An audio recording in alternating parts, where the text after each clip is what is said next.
lagi dengan serian pada pembelajaran kita teks anekdot bagian 2, yaitu bagaimana kita menganalisis struktur dari teks anekdot dan juga kita mengkaji kaidah kebahasaan dari teks anekdot tersebut. Seperti yang sudah disampaikan, teks anekdot adalah cerita lucu yang bisa membuat sindiran atau sarkasme dari kehidupan kejadian sehari-hari menjadi pembelajaran, memiliki makna yang tersirat.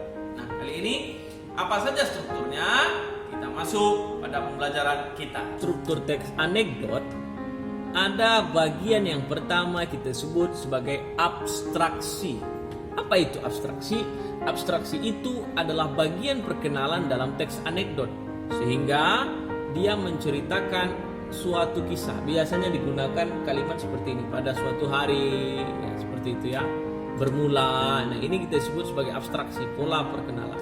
Nah, masuk kepada bagian kedua adalah orientasi. Nah, di sini diperkenalkan siapa tokohnya, ya.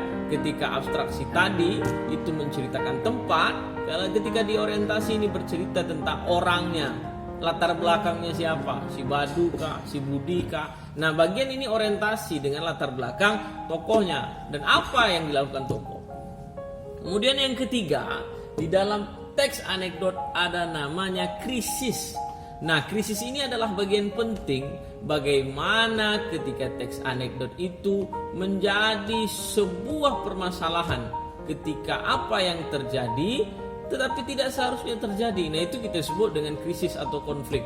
Nah, di sini mulai terjadi kegentingan antara tokoh dengan tokoh, sehingga anekdot ini menjadi sebuah cerita yang memiliki alur, ya. Nah, setelah ada krisis, bagaimana reaksi dari krisis tersebut?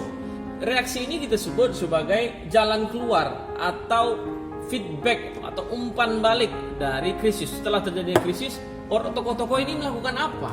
Reaksinya apa? Nah, ini yang kita masukkan dalam reaksi, sehingga ketika sudah ada permasalahan maka muncullah reaksi. Nah, reaksi inilah yang biasanya kita sebut sebagai sesuatu yang lucu, ya. Bagian lucunya di sini, apa yang terjadi? Ternyata setelah terjadi tersebut muncul kelucuan. Nah, ini yang kita sebut dengan reaksi atas krisis, ya, perlakuan terhadap krisis. Dan yang terakhir adalah koda. Koda itu artinya penutup. Nah, penutup di sini adalah akhir atau kesimpulan atau penggalan cerita terakhir, bagaimana hilir dari pada cerita tersebut. Artinya di sini bisa juga dimasukkan bahwasanya ada pesan-pesan, ya, karena dia koda ini bagian penutup, bisa jadi ada pesan-pesan yang ingin disampaikan penulis, ya, misalnya apa. Nah, ini biasanya pesan tersurat. Kalau tersiratnya kita yang mengambil. Nah, itu dia dalam struktur teks anekdot. Di dalam teks anekdot kita bisa menemukan struktur kebahasaannya. Yang pertama, teks anekdot ini biasa menggunakan kalimat atau kata yang memiliki ciri tentang masa lampau. Yang kedua adalah dia bercerita tentang kalimat langsung. Yang ketiga, dia merupakan kata kerja. Dan yang terakhir, struktur kebahasaan teks anekdot ini memiliki majas, gaya bahasa, yaitu berupa sindiran, ironika, sarkasme, satir. Nah, ini masuk pada suatu majas.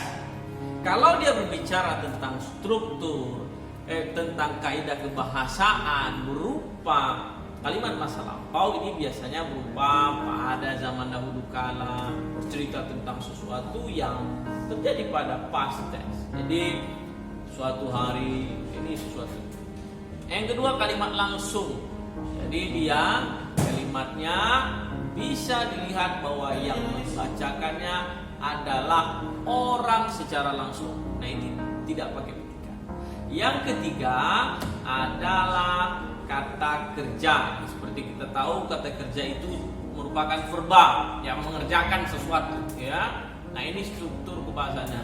Yang terakhir, dalam majasnya dia biasanya menyindir, Ya, bisa menyindir lewat sarkasme, lewat ironi, lewat satir. Nah, ini akan saya kasih slide-nya. Ya, saya pikir itu saja pertemuan kita dalam menganalisis struktur teks anekdot dan kaidah kebahasan anekdot.